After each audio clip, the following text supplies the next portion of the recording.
Ever thought about your favorite chess game? What makes it so memorable to you? Chess, a game with a history that dates back over 1,000 years, has captivated the minds of millions worldwide. Its essence lies not just in the strategic brilliance and tactical finesse, but also in the stunning narratives that evolve on the 64 squares. Each game is a testament to human ingenuity, a dance of intellect and will, a saga of attack and defense. Now imagine curating a list of the most famous games in this illustrious history. Games that have not only left an indelible mark on the sport, but also shaped the evolution of chess theory, the development of players' styles, and the cultural perception of the game. From diverse eras, playing styles and geographical regions, each game telling a unique story. In this video, you'll discover some of the most famous games in chess history, each with its unique charm and significance. As we transition to Scene 2, we delve deeper into the intricacies of the immortal game, a timeless showdown that transpired in 1851, embroiling Adolf Anderssen and Lionel Kieseritzky in a battle of wits and cunning. This wasn't merely a game, but a spectacle, a testament to audacious maneuvers and striking combinations. In the bustling city of London, Anderssen, a German mathematician, and Kieseritzky, a Baltic German residing in France, engaged in a casual yet intense match. This wasn't a tournament game, rather a friendly race to checkmate between two intellectual titans. The immortal game epitomized the romantic era of chess, an epoch marked by daring assaults and inventive gambits. This wasn't a match of timid strategies, but a canvas where each player sought to showcase their tactical prowess. Anderssen, holding the white pieces, kicked off with a king's gambit, a bold move that dictated the rhythm of the game. Kieseritzky, although he accepted the gambit, was left disoriented by Anderssen's daring play style. As the game progressed, Anderssen stunned everyone by sacrificing not only a bishop, not just two rooks, but even his queen. This, however, wasn't reckless abandon, but a calculated strategy on Anderssen's part. He was weaving an intricate web, setting the stage for an unforgettable checkmate, executed by his three remaining minor pieces. Kieseritzky found himself cornered. With his king and a scant few pawns against Anderssen's bishop and two knights, he was forced into a checkmate he couldn't evade. The game concluded in a swift 23 moves, with Anderssen's elegant blend of sacrifices and strategic play etching a permanent mark in the annals of chess history. Thus, the immortal game continues to stand as a beacon of the imaginative and audacious spirit of chess, illustrating that victory can sprout from the most unforeseen maneuvers. It's a match that underlines that chess isn't merely about strategic planning and tactics, but also about audaciousness, creativity, and the mesmerizing allure of the game. The immortal game, a testament to chess's charm and the boundless scenarios it offers. Next on our list is the game of the century. Now, here's a game that has left an indelible mark on the chess world. In the year 1956, a 13-year-old prodigy named Bobby Fischer faced off against Donald Byrne, a seasoned player known for his aggressive style. But what unfolded on the 64 squares that day was nothing short of extraordinary. Byrne, with his wealth of experience, opened with the usual moves, expecting a typical game. But young Fischer was not one to play by the rules. He responded in kind, matching Byrne move for move, displaying a strategic brilliance that belied his tender years. The game reached its zenith when Fischer offered up his queen in what appeared to be a blunder.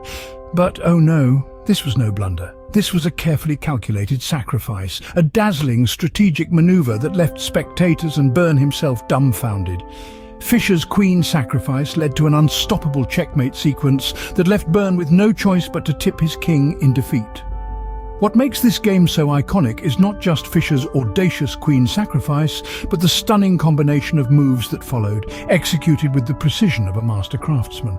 Each move was a testament to Fischer's innate understanding of the game, an understanding that went beyond the superficial layer of pieces and pawns. At the tender age of 13, Fischer demonstrated an uncanny ability to see the broader picture, to anticipate his opponent's moves and to adapt his strategy accordingly. His performance in this game was a precursor to the revolutionary changes he would bring to the game in the years to come.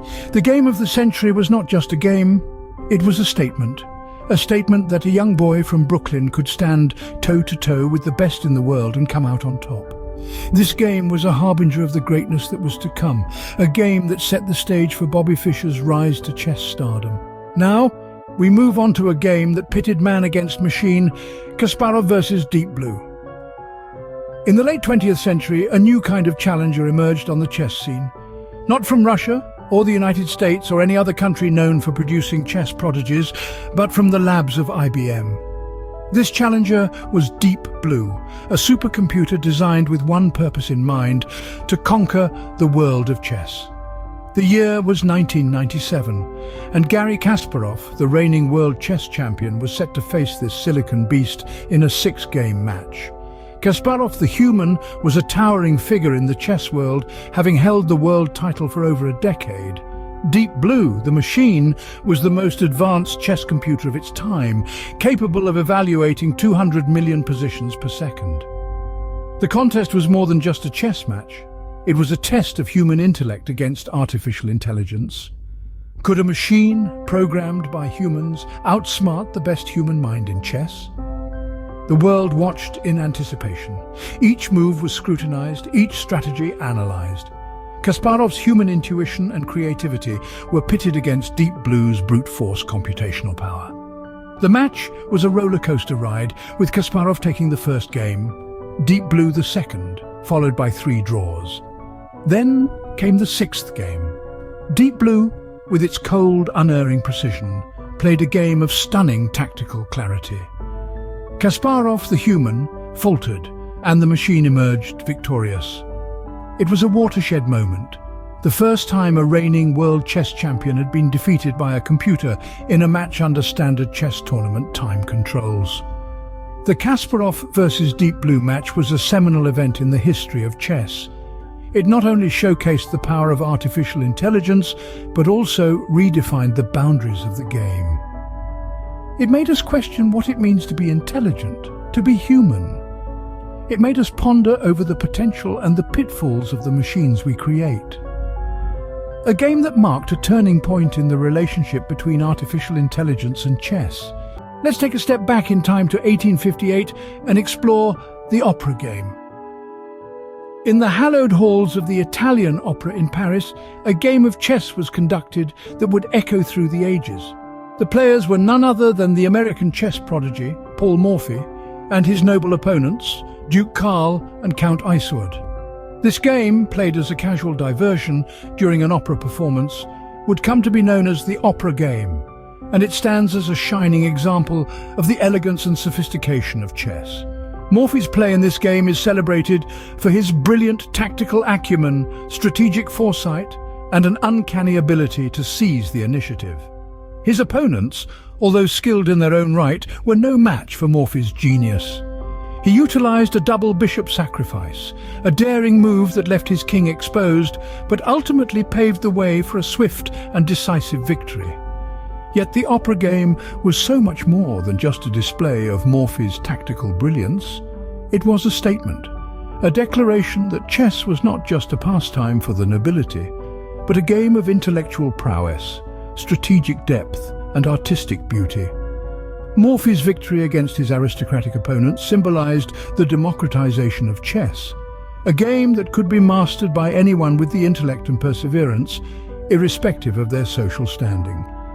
Moreover, the opera game played a pivotal role in popularizing chess in Europe and across the world. Morphy's stunning victory, achieved under the watchful eyes of the Parisian elite, was a testament to the game's universal appeal. It helped to elevate chess from a mere recreational activity to a respected intellectual pursuit, sparking a renaissance in chess theory and strategy that continues to this day. The opera game, a masterpiece of strategic brilliance that continues to inspire chess enthusiasts. It's a testament to the enduring allure of chess, a game that transcends time, culture, and social stratification, offering a battleground where intellect, strategy, and creativity reign supreme. Our next stop is the Pearl of Zandvoort. Picture this. The year is 1935. The world is on the cusp of another great war, but in the quaint Dutch seaside town of Zandvoort, a different kind of battle is about to take place. This is the setting for one of the most celebrated games in chess history. A duel between two grandmasters, Max Euwe and Alexander Alekhine. Max Euwe, a mathematician by profession and a Dutch national hero, is the underdog. Alexander Alekhine, a Russian émigré and reigning world chess champion, is the favorite. The match is part of a larger World Chess Championship, and the stakes couldn't be higher. The game starts with Alekhine's aggressive play, aiming to unsettle Euwe early on. But Euwe, calm and composed, counters with a strategy that is both cautious and cunning. He maneuvers his pieces with surgical precision, gradually gaining an advantage. As the game progresses, Alekhine's initial aggression turns into desperation. He makes a series of errors, and Euwe capitalizes on each one, tightening his grip on the game. The tension is palpable as the audience watches, spellbound. Then comes the climax. Euwe, with a brilliantly executed combination, traps Alekhine's queen. It's a stunning move, one that seals Alekhine's fate and turns the tide of the match. The crowd erupts in applause. Euwe has not only won the game, but also eventually the championship. The Pearl of Zandvoort is a testament to Euwe's strategic brilliance and cool-headedness under pressure. It's a game that showcases the beauty and complexity of chess, a game of high stakes, intense rivalries, and dramatic twists. But more than that, it's a game that changed the course of chess history. It marked the beginning of Euwe's reign as world chess champion, and it signaled a shift in the balance of power in international chess. A precious pearl in the ocean of chess history, the game symbolizes the high stakes and intense rivalry of championship matches. We've journeyed through some of the most famous games in chess history, each unique and memorable in its own right. From the tactical brilliance of the immortal game to the youthful audacity of the game of the century, we've witnessed the strategic depth and creativity that chess holds within its 64 squares. We've delved into the world of man versus machine in Kasparov versus Deep Blue, showcasing how technology has influenced the royal game. This historic encounter challenged our understanding of chess, pushing the boundaries of computational power and human ingenuity. And who can forget the opera game, a performance of chess artistry that played out like a symphony. It demonstrated the beauty of the game, turning each move into a note in a captivating melody that has reverberated through the ages. We also uncovered the Pearl of Zandvoort, a gem that shone through the sands of time, illustrating the power of resilience and tenacity. It served as a testament to the human spirit, reminding us that even when the odds are stacked against us, victory is still within our grasp. Throughout this journey, we've seen the rich diversity in the world of chess, with games spanning different eras, playing styles and geographical regions. We've witnessed how these iconic encounters have shaped the evolution of chess theory, inspired countless players, and influenced our cultural perception of the game. But remember, this is just the tip of the iceberg.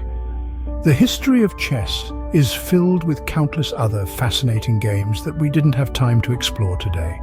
Each one has its own story to tell, its own lessons to teach, and its own place in the ever-evolving narrative of chess.